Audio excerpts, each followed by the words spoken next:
അപ്പോൾ നമ്മളിപ്പോൾ ആലപ്പുഴ ബീച്ചിൻ്റെ സൈഡിലോട്ട് നടക്കുകയാണ്. ഒരു വലിയ റിസ്ക് ഞാൻ മുൻകൂട്ടി പറയാം. അതെ, എനിക്ക് കുറച്ച് ആലപ്പുഴയെക്കുറിച്ച് കൂടുതൽ പറയാമല്ലോ.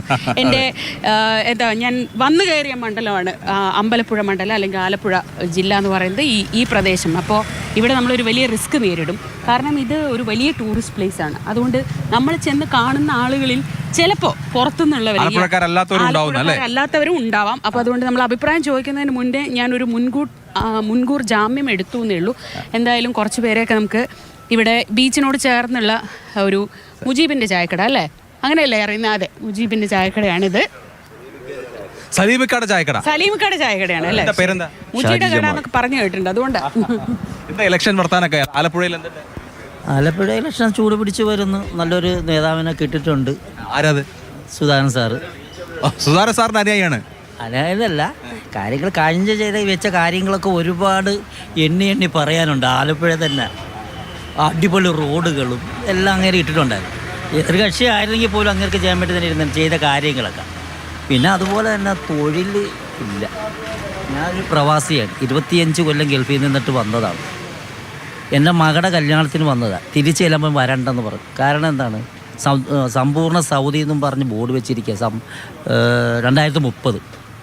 അതിൻ്റെ ഭാഗമായിട്ട് ഞാൻ പള്ളിയിലും സ്കൂളിലൊക്കെ ആയിരുന്നു ജോലി. എൻ്റെ ഭാര്യയുടെ കുടുംബത്തിൽ ഞങ്ങൾ തന്നെ 6 പേര് തിരിച്ചെത്തിയിട്ടുണ്ട്. തൊഴിലില്ല. അവിടെ നിന്നെല്ലാം സൗദിയിൽ കിടന്നതിൻ്റെ ഭാഗമായിട്ടുമായി. ഇവിടെ വികസനം ഉണ്ടില്ലെന്ന് പറയണ്ട, ഉണ്ട്. പക്ഷേ തൊഴിലില്ല. തൊഴിലൊരു പ്രധാനപ്പെട്ട പ്രശ്നമാണ്. ചേട്ടാ 2 ചായ വരുമോ? വീഴല്ലേ. ഈ സുധാകരൻ സഖാവ് ഇപ്പോൾ ഇത്രയും കാലം നമുക്കറിയാം എങ്ങനെയാണ് ആലപ്പുഴയിൽ അദ്ദേഹം ഒരു പാർട്ടിയുടെ നാവായി നിന്നുകൊണ്ട് മറ്റ് കോൺഗ്രസിനെ ആയാലും ഒക്കെ എങ്ങനെ വിമർശിച്ചുകൊണ്ടിരുന്നു എന്ന് നമുക്ക് എല്ലാവർക്കും അറിയാം. നമ്മളൊക്കെ കാണുന്നതാണല്ലോ. അപ്പം പെട്ടെന്ന് നിങ്ങളുടെ നേതാവായിട്ട് സുധാകരൻ വരുമ്പോൾ അത് അംഗീകരിക്കാൻ ഒരു ബുദ്ധിമുട്ടൊന്നും ഉണ്ടായില്ല? അല്ല, ഓരോരുത്തരുടെ വ്യക്തി താല്പര്യമാണല്ലോ. ഏത് പാർട്ടിയിൽ നിൽക്കണം, എവിടെയൊക്കെ വർക്ക് ചെയ്യണമെന്നൊക്കെ ഉള്ളത്. ഇത്രയും കാലം അദ്ദേഹം ഒരു പ്രസ്ഥാനത്ത് നിന്നു. അദ്ദേഹത്തിന് തീരെ ഇപ്പോൾ അത് മാറ്റണം എന്ന് അദ്ദേഹത്തിന് തോന്നി. അദ്ദേഹം വേറെ ഒരു UDF ഇപ്പോൾ വന്നു. 2 കൈകളും സീറ്റ് ഞങ്ങൾ സ്വീകരിച്ചിരിക്കുകയാണ്. അദ്ദേഹത്തിന് വിജയം മാത്രമേ ഉള്ളൂ നമ്മളിപ്പം ലക്ഷ്യം. അത് നിറവേറ്റുക തന്നെ ചെയ്യും.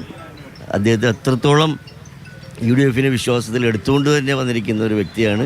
അതുകൂടാതെ തന്നെ സുധാകരൻ സാറ് ആലപ്പുഴയിൽ അമ്പലപ്പുഴയിൽ ചെയ്തിരിക്കുന്ന കാര്യങ്ങൾ നമുക്ക് എല്ലാവർക്കും അറിയുന്ന കാര്യങ്ങൾ, മുഖം നോക്കാതെയൊക്കെയുള്ള കാര്യങ്ങൾ. ഇത്രയും കാലം ഇതൊന്നും നിങ്ങൾ അംഗീകരിച്ചിരുന്നില്ല, അതാണ് പ്രശ്നം. അല്ല, അംഗീകരിക്കേണ്ട സമയത്ത് ഞങ്ങൾ അംഗീകരിച്ചിട്ടുണ്ട്. അതാണ്. അല്ല, നോക്കൂ, ഇപ്പൊ നമ്മൾ വന്നിട്ട് എനിക്കൊന്ന് ഇവര് UDF അനുഭാവികളാണ്. ആദ്യം സംസാരിക്കുന്നത് സുധാകരനെ കുറിച്ചാണ്. സുധാകരൻ സാറിനെ കുറിച്ചൊരു നമ്മളൊരു പരിചയപ്പെടുത്തേണ്ട ആവശ്യം കേരളത്തിലില്ല. കാരണം അത്രത്തോളം വികസനമായിട്ട് പോയൊരു വ്യക്തിയാണ്. അതുകൊണ്ട് തന്നെ UDF വന്നത് നമുക്ക് ഏറ്റവും സന്തോഷകരമായ ഒരു. ആലപ്പുഴക്കാരനാണോ? ആലപ്പുഴക്കാരനോ? എന്താ ഇലക്ഷന്റെ വർത്താനൊക്കെ? ഇലക്ഷനൊക്കെ ആലപ്പുഴയിലൊക്കെ ടൈറ്റ് മത്സരമോ? ആര് ജയിക്കും വെച്ചാൽ മത്സരം കടുത്തതാണ്. ഒരു അഭിപ്രായം ഉണ്ടാവില്ലേ? അല്ല, അഭിപ്രായം പറയാനായിട്ടില്ല. 15 ദിവസമേ വോട്ട് ചെയ്തത് നമുക്കിപ്പോ ചോദിക്കാൻ പറ്റില്ല. എന്നാലും കേരളത്തിലൊരു ഭരണ തുടർച്ച ഉണ്ടാവോ അതോ ഭരണം മാറും? സലീമിക്ക നമ്മുടെ ചേട്ടനാണ് കറക്റ്റായിട്ട് അതിന്റെ ആൻസർ പറയും. സലീമിക്ക ആകുമ്പോ ബീച്ചില് എല്ലാ കാര്യങ്ങളും സ്പന്ദനം അറിയുന്ന ഒരു മനുഷ്യനാണ് സലീമിക്ക. ഇങ്ങോട്ട് വാ.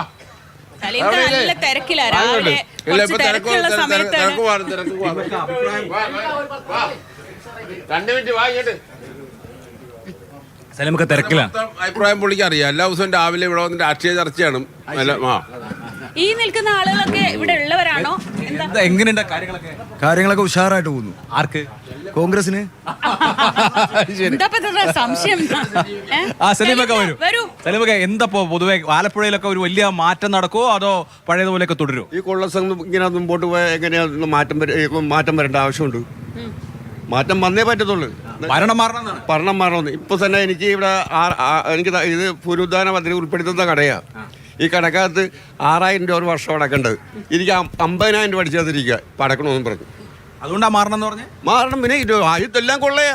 അല്ല, ഇടതുപക്ഷക്കാരൊക്കെ ഒന്ന് ചായ കുടിക്കാതിരിക്കും. അത് ഇടതുപക്ഷം കുടിച്ചാലും ഞാൻ കാശ് കൊടുത്ത് വാങ്ങിച്ചു നോക്കുന്ന സാധനം ഡബിൾ വിലയിലാണ് വാങ്ങിക്കുന്നത്.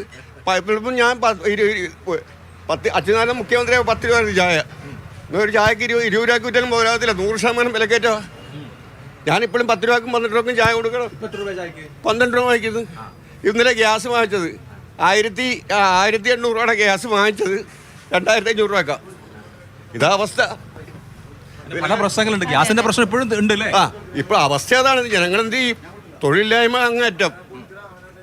ഇവിടെ എല്ലാവരും ഈ സുധാകരൻ സഖാവിന്റെ ഒപ്പം നിൽക്കുന്ന UDF പ്രവർത്തകരാണോ എല്ലാവരും? അല്ല, ദാ ആളുണ്ട്, അല്ലാത്ത ആളുകളുണ്ട്, ഉണ്ട്.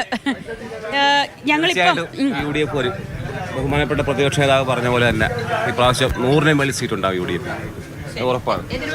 എതിരഭിപ്രായമില്ല. എനിക്ക് കേരളത്തിൽ വിസ്മയങ്ങൾ ഉണ്ടായതുപോലെ തന്നെ ആലപ്പുഴയിലും വിസ്മയങ്ങൾ ഉണ്ടായതാണ്. വിസ്മയങ്ങളുടെ ഒരു കലവറ തന്നെയാണ്. ഞങ്ങളിപ്പോൾ ഞങ്ങളുടെ പാർട്ടി ഓഫീസിലും ഞങ്ങളുടെ UDFന്റെ സംസ്ഥാന ഓഫീസിലൊക്കെ ബോർഡ് വെക്കാൻ വേണ്ടി പോവുകയാണ്. കാരണം ഈ പോക്കാണെങ്കിൽ CPMന്റെ കുത്തക രക്തസാക്ഷികളുടെ മണ്ണിൽ നിന്ന് പോലും CPMന്റെ ജില്ലാ സെക്രട്ടേറിയറ്റ് മെമ്പർമാരുൾപ്പെടെ ആൾക്കാരിങ്ങനെ പാർട്ടിയിലേക്ക് ഒഴുകിക്കൊണ്ടിരിക്കുക. ഞങ്ങളുടെ കാര്യമൊക്കെ വലിയ അവസ്ഥയിലാണ്. കാരണം CPM ഇങ്ങനെ ആൾക്കാർ വന്നു കഴിഞ്ഞാൽ ഞങ്ങളെപ്പോഴുള്ള ആൾക്കാർക്ക്, വളർന്നു വരുന്ന ആൾക്കാർക്ക് സീറ്റ് കിട്ടാനും പദവികൾ കിട്ടാനും പ്രയാസമാണ്. കാരണം പ്രതീക്ഷിക്കാത്ത ആളുകളൊക്കെ വരിക. തളിപ്പറമ്പിൽ നിന്ന് ആളായിക്കോട്ടെ. ഇന്നലെയാണെങ്കിൽ പുതിയൊരു മാറ്റം. രശ്മി എന്ന് പറയുന്നൊരു പെൺകുട്ടി ആറ്റിങ്ങലിലെ ഏരിയ കമ്മിറ്റി മെമ്പറാണ്, ബ്ലോക്ക് മെമ്പർ സ്ഥാനം രാജിവെച്ച് അരമണിക്കൂറിനുള്ളിൽ സ്ഥാനാർത്ഥിയായിട്ട് വരിക, BJPയുടെ സ്ഥാനാർത്ഥിയായിട്ട് വരിക. വർക്കലയിൽ ബ്ലോക്ക് മെമ്പർ സ്ഥാനം രാജിവെച്ച് AC മെമ്പർ സ്ഥാനം രാജിവെച്ച് നേരെ BJPയിലേക്ക് പോവുക. ഈ പോക്കാണെങ്കിൽ വലിയ വിസ്മയങ്ങൾ. സതീശൻ പറഞ്ഞ ചുമ്മാതല്ല, വിസ്മയങ്ങളുടെ കലവറ തന്നെയാണ്. ഒരു സംശയം നിങ്ങൾ വേണ്ട. ആലപ്പുഴ കഴിഞ്ഞ ഒന്നാണോ ഉണ്ടായിരുന്നെങ്കിൽ 100% ഇവിടെ രാഷ്ട്രീയമായിട്ട് എതിർത്താലും പറയാം, വിസ്മയങ്ങളുടെ കലവറ ആലപ്പുഴ ഉണ്ടാകണം. 5 കൂടുതൽ സീറ്റുകൾ ഉണ്ടായിരുന്നു. ഈ ആലപ്പുഴയിൽ നടന്ന ഏറ്റവും വലിയ വിസ്മയം, നമ്മുടെ VD സതീശൻ പറഞ്ഞ പോലെ ആലപ്പുഴയിൽ നടന്ന ഏറ്റവും വലിയ വിസ്മയം എന്ന് പറയുന്നത് 66 വർഷം ആലപ്പുഴയിലെ മുഖ്യധാര രാഷ്ട്രീയത്തിൽ KPCCയുടെ ജനറൽ സെക്രട്ടറി ആയിരുന്ന MK ജോബ് എന്ന് പറയുന്ന ആള് കഴിഞ്ഞ ദിവസം BJPയിലേക്ക് പോയതാണ്. ആലപ്പുഴ നടന്ന ഏറ്റവും വലിയ വിസ്മയം. ജി സുധാകരൻ സാറിന്റെ കാര്യം പറയാം. ജി സുധാകരൻ സാറിന്റെ കാര്യം ഇവിടെ കുറേ വർഷങ്ങളായിട്ട് നമ്മൾ ജി സുധാകരൻ സാർ മന്ത്രിയായി ഇറങ്ങിയതിന് ശേഷം നമ്മൾ ചർച്ച ചെയ്തുകൊണ്ടിരിക്കുന്നതാണ്. തികച്ചും അധികാരമോഹം കൊണ്ട് മാത്രം നമ്മുടെ പാർട്ടി വിട്ടു പോയതാണ്. പാർട്ടിയിൽ നിന്ന് കിട്ടാവുന്ന എല്ലാ അംഗീകാരങ്ങളും വാങ്ങിച്ച് എടുത്തതിന് ശേഷം നമ്മളുടെ പാർട്ടി വിട്ടു പോയതാണ്. പിന്നെ ഇവിടെ കഴിഞ്ഞ 5 വർഷം ഇവിടെ അമ്പലപ്പുഴയുടെ MLA ആകാനായിട്ട് ഇവിടുത്തെ ആശുപത്രിനെ കുറ്റം പറഞ്ഞ്, ഇവിടുത്തെ ഭരണത്തെ കുറ്റം പറഞ്ഞ് നടന്ന ഇവിടെ ഇരിക്കുന്ന അടക്കമുള്ള പല കോൺഗ്രസ്സുകാരും കഴിഞ്ഞ 5 വർഷം ഇവിടെ MLA ആകാനായിട്ട് ഷർട്ട് തുന്നിയിട്ട് നടന്നവരാണ്. ഇപ്പോൾ ഗതികേട് കൊണ്ട് സുധാകരൻ സാറിനെ കൊണ്ട് നടക്കുന്ന ഗതികെട്ട അവസ്ഥയിലാണ് ഇപ്പോൾ അവരുള്ളത്.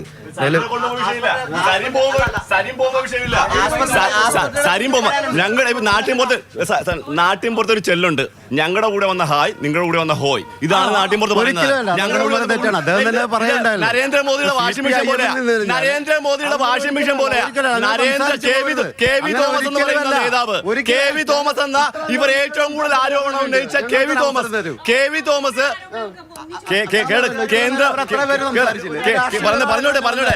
കേന്ദ്ര സർക്കാരിന്റെ കൂടെ പോയി കഴിയുമ്പോൾ അഴുക്ക് വസ്ത്രങ്ങൾക്ക് വെണ്മ കിട്ടുന്ന പോലെയാണ് കേരളത്തിലെ CPMന്റെ കൂടെ പോയി കഴിഞ്ഞാൽ വാഷിംഗ് മെഷീൻ പ്രവർത്തിക്കുക. KV തോമസ് എന്ന് പറയുന്ന ഇവർ ഏറ്റവും കൂടുതൽ പ്രതികരിച്ചിട്ടുള്ള, ഏറ്റവും കൂടുതൽ പറഞ്ഞു. ഇപ്പൊ ജി സുധാകരൻ നിങ്ങളുടെ മേലെടുത്തുള്ള കാര്യമാണ് പറയുന്നത്. ജി സുധാകരൻ LDFന്റെ സമുന്നതനായ നേതാവായിരുന്നു, ഞങ്ങൾ സമ്മതിക്കുന്നു. അതിന് ഞങ്ങൾ എതിരഭിപ്രായമൊന്നുമില്ല. പക്ഷേ നിലവിലെ സാഹചര്യത്തിൽ ജി സുധാകരൻ ഞങ്ങൾക്കൊന്നും അല്ല എന്ന് തന്നെ മനസ്സിലാക്കി പോകണം. നിങ്ങൾ അത്ര തന്നെ മനസ്സിലാക്കണം. നിങ്ങൾ എടുത്തോളൂ, ആര് വേണമെങ്കിലും എടുത്തോളൂ. ജി സുധാകരൻ ആദ്യം പറഞ്ഞ എന്താണ്? ഞാനൊരു ജനകീയ സ്വതന്ത്ര സ്ഥാനാർത്ഥിയാണ്. ആ സഖാവിനെ കണ്ടപ്പോൾ ഞങ്ങൾക്ക് വിഷമം തോന്നി. കോൺഗ്രസിൻ്റെ ത്രിവർണ്ണ പതാകയുള്ള തൊപ്പിയും വെച്ചുകൊണ്ട് 10 പേരുടെ അകമ്പടിയോടെ, ഞങ്ങൾ ആയിരക്കണക്കിന് ആൾക്കാർ അകമ്പടിയോടെ കൊണ്ടു നടക്കേണ്ട സഖാവാണ്. ആ സഖാവിനെ 10 പേർ കോമാളിയെ പോലെ ബീച്ചിലുള്ള നീളം കൊണ്ടു നടന്ന് ജനങ്ങൾക്ക് പരിചയപ്പെടുത്തുന്ന അവസ്ഥ വന്നില്ലേ? ആ ആലപ്പുഴ സീറ്റ് പറയട്ടെ, ആലപ്പുഴ സീറ്റിന് വേണ്ടി മത്സരിച്ച MK ജോബ് ഇപ്പോൾ എവിടെയാണ്? അദ്ദേഹം എവിടെയാണ്? BJPയിലല്ലേ? പറയട്ടെ, നിങ്ങൾ പറഞ്ഞപ്പോൾ ഞങ്ങൾ എവിടെ? നിങ്ങൾ പറഞ്ഞപ്പോൾ ഞങ്ങൾ പറയാം.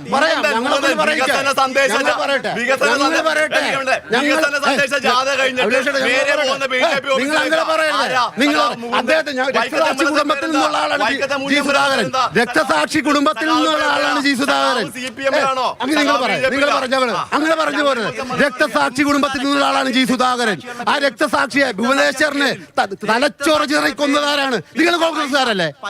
അത് ഒരു നാണവും ഇല്ലാതെ ഒരു നാണവും ഇല്ലാതെ ആ രക്തസാക്ഷി കുടുംബത്തിൽ ഒരാളെ കയ്യിൽ നിന്ന് ജില്ലാ സെക്രട്ടറി മെമ്പർ ഇന്ത്യയിലെ ഏറ്റവും കൂടുതൽ CPM-ന്റെ പാർട്ടി മെമ്പർമാരുള്ള ജില്ലയുടെ പേരെന്താ? പാർട്ടി മെമ്പർമാരുള്ള ജില്ലയുടെ പേര് കണ്ണൂരിലെ ജില്ലാ സെക്രട്ടറി മെമ്പർ പറയുന്നു. വഞ്ചകനാണ് ഞങ്ങൾക്ക്. രക്തസാക്ഷി മരിക്കില്ല. രക്തസാക്ഷി മരിക്കില്ല.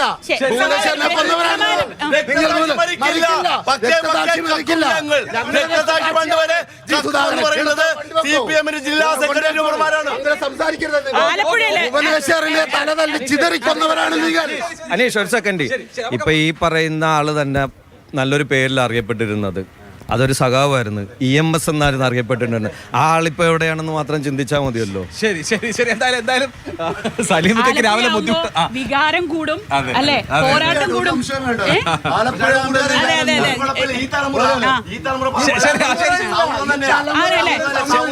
സ്നേഹമാണ്. ഒരു സ്നേഹത്തോടെ ഒരു ഷെയ്ക്കനും കൊടുത്ത്. രാഷ്ട്രീയം നമ്മള് പോരാട്ടത്തിന്റെ വേദിയിൽ മാത്രമേ ഉള്ളൂ. സ്നേഹം